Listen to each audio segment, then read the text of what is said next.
আসসালামু আলাইকুম। আজকে আমাদের মডেল টেস্ট 3 এর সলভিং ক্লাসে সবাইকে স্বাগতম। তো আমাদের মডেল টেস্ট 3 তে যে 5টা ম্যাথ ছিল, তার প্রথম ম্যাথটা ছিল হচ্ছে অ্যালজেব্রা।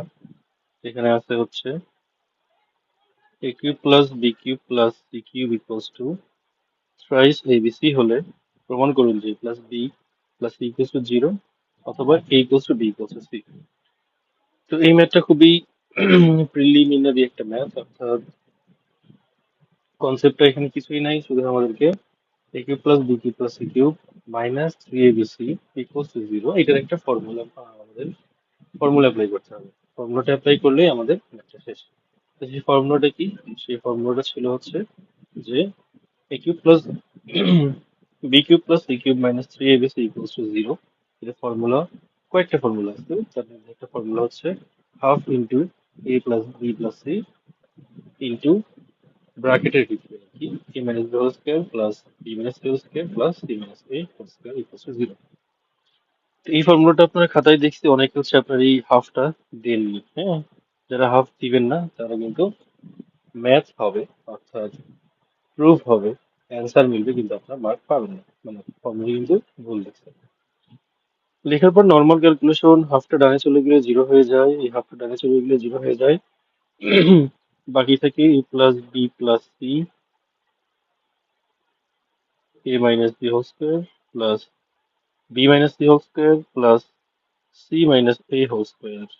আপনারা কখনো কিন্তু a minus c whole square লিখবেন না, c minus a whole square লিখতে হবে, ইকুয়ালস টু 0। তো দুইটা রাশি, এটা যদি হয় a, এটা যদি হয় b, এই দুইটা রাশির গুণফল যখন 0 হবে তখন এর যে কোনো একটা অবশ্যই 0 হবে। এটা হচ্ছে আমাদের নর্মাল কনসেপ্ট, কারণ কোনো কিছুকে শূন্য দিয়ে মাল্টি করলে 0 হবে। হয় a b দুইটাই শূন্য হবে, অথবা অর্থাৎ এই পোর্শন এবং এই পোর্শন দুইটাই শূন্য হবে, অথবা যে কোনো একটা শূন্য হবে। এখান থেকে আমরা বলতে পারি এই পোর্শনটা অর্থাৎ a plus b plus c equals to 0, অথবা বি পোর্শনটা যেটা আছে রাইট সাইডের পোর্শন, যে এই পোর্শনটা ইকুয়ালস টু 0। যদি a plus B plus C equals to 0 হয়ে যায় তাহলে কিন্তু আমাদের একটা প্রমাণ হয়ে গেছে যে a plus B plus C equals to 0, এটা কিন্তু আমাদের প্রুফ হয়ে গেছে। বাকি যেটা থাকবে a equals to B equals to C, এটা আমরা রাইট সাইড থেকে প্রমাণ করব। রাইট সাইডে কি ছিল? a minus B whole square plus b minus C whole square plus c minus a whole square equals to 0। এখন এটাকে যদি আমরা মাইনাস বাদ দিয়ে একটা রাশি হিসেবে চিন্তা করি তাহলে বিষয়টা এমন দাঁড়াচ্ছে যে এটা হচ্ছে এক্স স্কোয়ার প্লাস এটা হচ্ছে ওয়াই স্কোয়ার প্লাস এটা হচ্ছে জেড স্কোয়ার ইকুয়ালস টু 0। যে কোনো বর্গ সংখ্যা, আমরা জানি যে কোনো বর্গ সংখ্যা সেটা হবে 0 অথবা একটা পজিটিভ নাম্বার। বর্গ সংখ্যা কখনো নেগেটিভ হয় না। আবার তিনটা বর্গ সংখ্যা বা একাধিক বর্গ সংখ্যার যোগফল যখন শূন্য হবে, তার মানে অবশ্যই তিনটা বা যেই যেই বর্গ সংখ্যাগুলোর যোগফল শূন্য সেগুলো প্রত্যেকটা হবে শূন্য। মানে বিষয়টা হচ্ছে এরকম যে X square plus Y square plus Z square শূন্য হইতে হলে, তিনটা সংখ্যার যোগফল শূন্য হতে হলে অবশ্যই তিনটাতেই হইতে হবে শূন্য, কারণ এখানে কিন্তু নেগেটিভ হওয়ার কোনো চান্স নাই। বলতে পারেন যে নাও তো হইতে পারে যে একটা লিখলাম হচ্ছে আমরা -2, একটা লিখলাম +2, একটা লিখলাম 0 ইকুয়ালস টু 0। এটা কিন্তু হতে পারে -2 + 2 0, 0 ইকুয়ালস টু 0, এটা কিন্তু হতে পারে। তিনটা সংখ্যাই যে শূন্য হবে এমন কোনো কথা নেই, হইতে পারে। কিন্তু এখানে মাইনাস আসার কোনো যেহেতু চান্স নাই, যেহেতু তিনটেই পজিটিভ নাম্বার, তিনটা পজিটিভ নাম্বারের যোগফল কখনোই শূন্য হবে না যদি না তিনটাই শূন্য হয়। তাহলে আমরা এখান থেকে বলতে পারি a minus B whole square, c minus B whole square equals to শূন্য, b minus C whole square equals to শূন্য, c minus a whole square equals to শূন্য। তো এখান থেকে আমরা ক্যালকুলেট করে বলতে পারি a minus B equals to শূন্য, a equals to B. Same as এখান থেকে আমরা লিখতে পারি b equals to C, same as এখান থেকে আমরা লিখতে পারি c ইকুয়ালস টু a। তাহলে a equals to B, B equals to C এবং c ইকুয়ালস টু a যদি হয়, তাহলে আমাদের a equals to B, B equals to C এবং c ইকুয়ালস টু a, তার মানে হচ্ছে a equals to B equals to C. That's the proof. তো আপনারা দেখলাম কয়েকজন আপনারা হচ্ছে এই লজিকটা লিখে নেই, হ্যাঁ, লজিকটা না লিখে ম্যাথ করছেন। লজিকটা না লিখে ম্যাথ করলে আপনাকে ম্যাথ জিরো দিতে পারে, অথবা পার্শিয়াল মার্কটুকু কেটে দিতে পারে। তো আমাদের টার্গেট থাকবে লজিকটা লিখে ম্যাথ করা। আশা করি আপনারা বুঝতে পারছেন যে এইটা কেন যে কোনো একটা জিরো, আর এখানে কেন তিনটাই জিরো?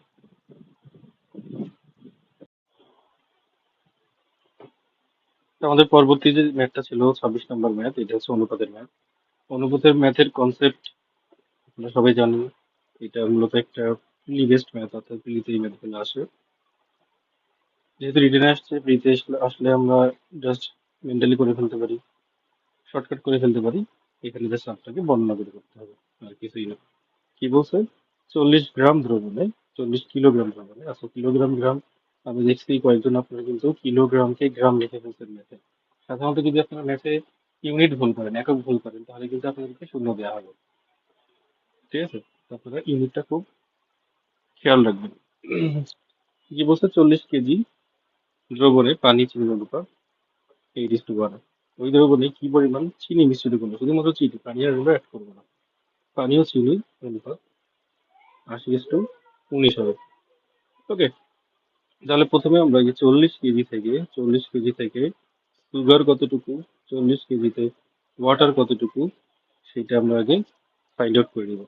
এখানে কি বলছে? ওয়াটার বা পানি অ্যান্ড সুগার হচ্ছে 8:1। টোটাল অনুপাতটা তাহলে কত? টোটাল অনুপাতের ভাগ কত? 8+1 মানে হচ্ছে 9 ভাগ। 9 ভাগের 8 ভাগ হচ্ছে পানি, 9 ভাগের 1 ভাগ হচ্ছে সুগার। নর্মাল কনসেপ্ট, প্রথমে আমরা ওয়াটার বের করতে চাইলে কি করবো? সম্পূর্ণ হচ্ছে 40, সেটাকে যদি আমরা 1 ভাগ তাহলে কত গ্রাম সেটা বের করে ফেলি, 9। আর এখানে হচ্ছে পানি হচ্ছে 8।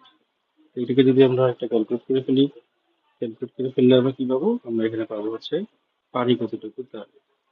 ঠিক একইভাবে 40/9 গুণন 1, এটা মানেই হচ্ছে আমাদের চিনির অনুপাত। পানি চিনি বের হয়ে গেল। এবার চিনির যে অনুপাতটা আছে সেইটার সাথে আমরা ধরে নিলাম যে এক্স পরিমাণ চিনি অ্যাড করতে হবে। তাহলে আগের চিনি হচ্ছে 40/9 গুণন 1।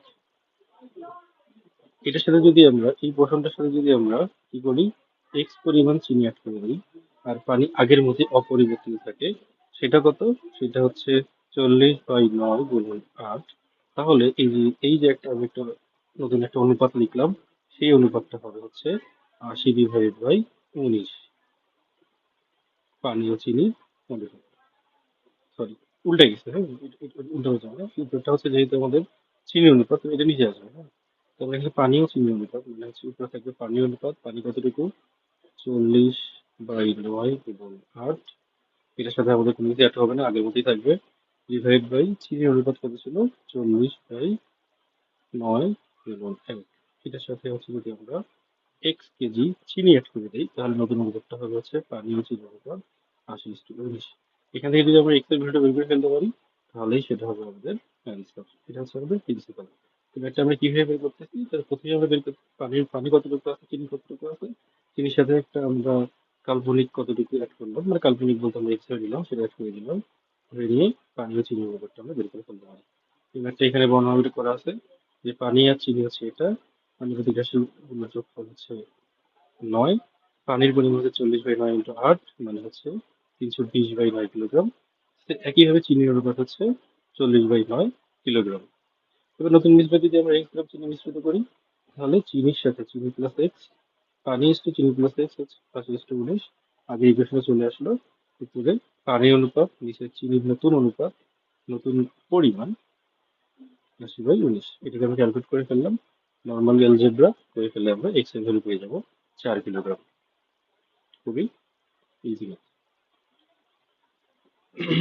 নেক্সট যে ম্যাথটা আছে এটা হচ্ছে আমাদের প্রফিট লসের ম্যাথ। তো প্রফিট লস মানেই হচ্ছে আমরা সবসময় মাথায় রাখবো যে প্রফিট লসের ম্যাথ করতে গেলে আমাদেরকে একটা পয়েন্ট বের করতে হবে, পয়েন্ট রেফারেন্স পয়েন্ট বের করতে হবে। সেই রেফারেন্স পয়েন্টটা হচ্ছে ক্রয় মূল্য। সেই রেফারেন্স পয়েন্টটা হচ্ছে ক্রয় মূল্য। প্রফিট ম্যাথের প্রফিট লসের ম্যাথে সবকিছু আবর্তিত হয় ক্রয় মূল্যকে ঘিরে। যদি আমরা প্রফিট করি তাহলে বিক্রয় মূল্যটা বেড়ে যাবে, যদি আমরা লস করি তাহলে বিক্রয় মূল্যটা কমে যাবে।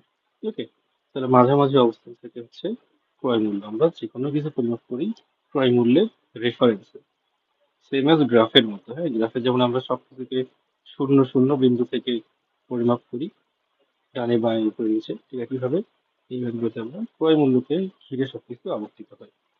কোনোভাবে ক্রয় মূল্যটা আমাদের মাথায় চলে আসলে সেটা বের করতে হোক বা না হোক, যদি আমরা ফেল করতে পারি তাহলে ম্যাথটা খুব সহজে পারা যায়। কি বলছে, এক ব্যক্তি একটি দ্রব্য 4,000 টাকায় বিক্রয় করায় তার কিছু ক্ষতি হলো। তার মানে আমরা এটাকে ভিজুয়ালাইজ করতে পারি এইভাবে যে ক্রয় মূল্য যদি দেওয়া হয় এক্স, তাহলে আমরা যে 4,000 টাকা শুধু বিক্রি করছে এটা হচ্ছে তার বাম পাশে, অর্থাৎ এক্স থেকে ছোট একটা মূল্য, হ্যাঁ, কিছু ডিটেলস। আবার ওই দ্রব্যটা সে যদি 5,000 টাকায় বিক্রি করে তাহলে 5,000 টাকাটা অবশ্যই ক্রয় মূল্য এক্স থেকে বড় হবে। এটাকে আমরা ডান পাশে লিখতে পারি, 5,000 হচ্ছে গ্রেটার দেন এক্স। যদি বিক্রয় করা হয় তাহলে তার যত টাকা ক্ষতি হয়েছিল তার 66 সমস্ত 2/3% লাভ হতো। অর্থাৎ এই এক্স থেকে 4,000-এর দূরত্ব যতটুকু আর এক্স থেকে 5,000-এর দূরত্ব যতটুকু এটার মধ্যে একটা রিলেশন দেওয়া হবে। সিচুয়েশনটা কি, 5,000 টাকা বিক্রয় করলে তার যত টাকা ক্ষতি হয়েছিল তার কত পার্সেন্ট লাভ হতো। অর্থাৎ এখানে যদি আমাদের ক্ষতি হয়, ক্ষতির পরিমাণটা কত, ক্ষতির পরিমাণটা হচ্ছে এক্স মাইনাস 4,000। প্রফিটের পরিমাণটা কত, প্রফিটের পরিমাণটা হচ্ছে 5,000 মাইনাস এক্স। এটা আমাদেরকে একটু মাথায় রাখতে হবে, এক্স মাইনাস 4,000 কেন করলাম, 5,000 মাইনাস এক্স কেন করলাম। 5,000 মাইনাস এক্সটা হচ্ছে আমাদের প্রফিট বা লাভ। লাভ সবসময় বিক্রয় মূল্য মাইনাস ক্রয় মূল্য। ওকে, এটা হচ্ছে ক্ষতির পরিমাণ, লাভের পরিমাণ, ক্ষতির পরিমাণ। কি বলছে, লাভের পরিমাণটা হচ্ছে এইটার 66 এটা থেকে যদি আমরা একটা ইকুয়েশন করতে পারি যে লাভের পরিমাণ বলতে পারি profit equals to 66% of loss. এখানে প্রফিটের পরিমাণটা আমরা যদি বসাই দিই 5,000 মাইনাস এক্স, এটাকে যদি আমরা সিম্পলিফাই করে নিলাম, আগেই করলাম না, পার্সেন্ট মানে হচ্ছে 1/100 মাল্টি লসের পরিমাণটা যদি আমরা লিখে দিই, লসের পরিমাণ হচ্ছে এক্স মাইনাস 4,000, তাহলে আমরা একটা এখানে ইকুয়েশন পেয়ে যাবো। চাইছে হচ্ছে দ্রব্যটির ক্রয় মূল্য কত। তার মানে এই যে আমরা একটা ইকুয়েশন এখানে রিলেশন ডেভেলপ করলাম, এখান থেকে যদি কোনোভাবে এক্স এর ভ্যালুটা বের করে ফেলতে পারি সেটাই হয়ে যাবে আমাদের অ্যান্সার। এটা হচ্ছে এই একটা প্রিন্সিপাল। ওকে, এটাকে আপনারা এইভাবে ইকুয়েশন দিয়ে করতে পারেন, চাইলে আবার ওই নিয়মও করতে পারেন। ওকে, তাহলে এখানে কি করছে, সেম কাজ, দ্রব্যটির ক্রয় মূল্য এক্স হলো, 4,000 টাকা বিক্রি করলে ক্ষতির পরিমাণ, 5,000 টাকা বিক্রি করলে লাভের পরিমাণ। ওকে, তাহলে এখান থেকে হচ্ছে আমরা একটা রিলেশন ডেভেলপ করে ফেললাম যে 100 টাকায় যদি লাভ হয় এত টাকা, 1 টাকায় কত, এই টাকায় কত। অর্থাৎ মানে বিষয়টা হচ্ছে এক্স মাইনাস 4,000 যে আমাদের ক্ষতির পরিমাণ ছিল, এইটার আমরা পার্সেন্টেজ বের করে নিচ্ছি 66.2/3%, এই পরিমাণটা বের করে নিচ্ছি, আর সেই পরিমাণটাই হচ্ছে প্রফিটের পরিমাণ, যেটা আমরা এখানে করছি। তাহলে ক্ষতির পরিমাণের এই পার্সেন্টেজটা হচ্ছে এত টাকা, আর এটা মানেই হচ্ছে লাভের পরিমাণ, এটা মানেই হচ্ছে লাভের পরিমাণ। এখান থেকে আমরা নর্মাল ক্যালকুলেট করে এক্সের ভ্যালুটা বের করে ফেললাম, সেটা হচ্ছে 2600 টাকা। আই থিঙ্ক আপনারা বুঝতে পারছেন প্রিন্সিপালটা। নেক্সট ম্যাথটা যেটা আছে এটাও একটা লাভ ক্ষতির ম্যাথ।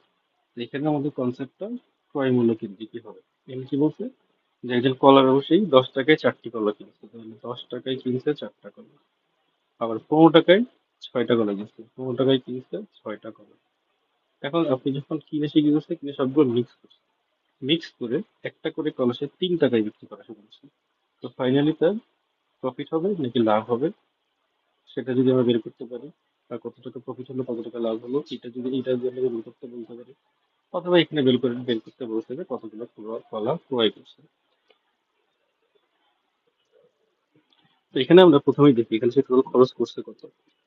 যদি সে খরচ করে 10+15 মানে 25 টাকা, তাহলে সে পায় হচ্ছে 6+4 10টা কলা, 10টি কলা।